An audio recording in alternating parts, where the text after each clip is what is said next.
Now we move on to chapter 2 of this text, and this chapter is titled The Drive.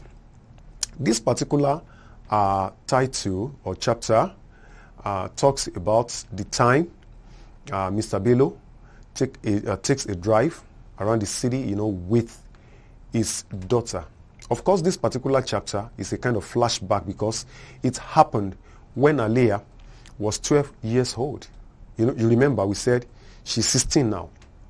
And this particular morning, Mr. Bello wakes up and, after taking a shower, he asks our daughter Aliyah whether she'll be interested in following him.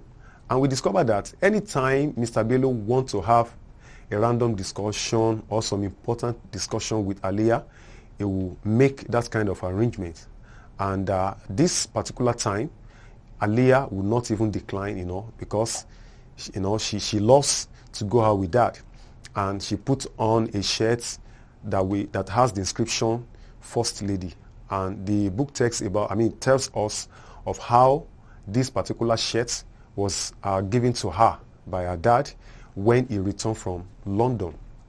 On this particular time, they enter into the vehicle and they drive around the city.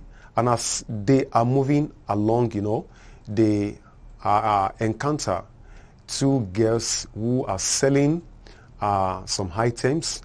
And at this point in time, our father has a kind of reflection of how his childhood was.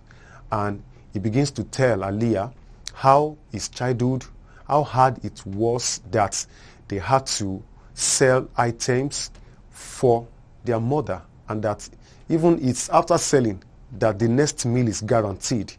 And he talks about his own sister, and I'm talking about Mr. Bello. He talks about his own sister that Aliyah refers to as Big Mommy, how the two of them will hawk on the street and all that.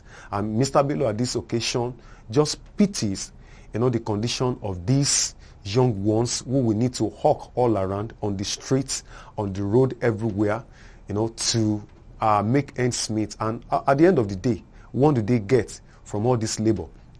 So they talk about this on the second page of this particular chapter. And after that, Mr. Bello just chips in, the discussion for which he takes Aliyah along. And he asks her, Aliyah, I learned from your mother that you've started your menstruation for the first time. And Aliyah was a bit shocked because she feels, her mom shouldn't have told her father. But because of whom Mr. Bello is, a caring father, a counselor, and, a father par excellence, if I may say, he takes it upon himself to tutor and even to mentor his daughter Aliyah. And that is what we see him doing here. And when he, brings up this discussion, Aliyah feels like, she can't just hide that, but tell her father about it. And she even says that her hostel mistress and her mom have taught her how she needs to go about it. And she begins to feel a kind of new responsibility which a new age has brought upon her. And she talks about, this particular issue. So now, it's like an opportunity for her father to now chip in this discussion about sex. And so our father begins to talk about, how Aliyah needs to be very careful because Mr. Bello, that is Aliyah's father, tells her that Aliyah, you need to be very careful because at this particular point in time, it's like your body is biologically ready, to be a mother. And that is why you should be very careful of the opposite sex. And Aliyah, at this point in time, remembers once one of her friends told her that, anytime you enter into this stage, you don't allow boys to touch you, you don't play with them and all that.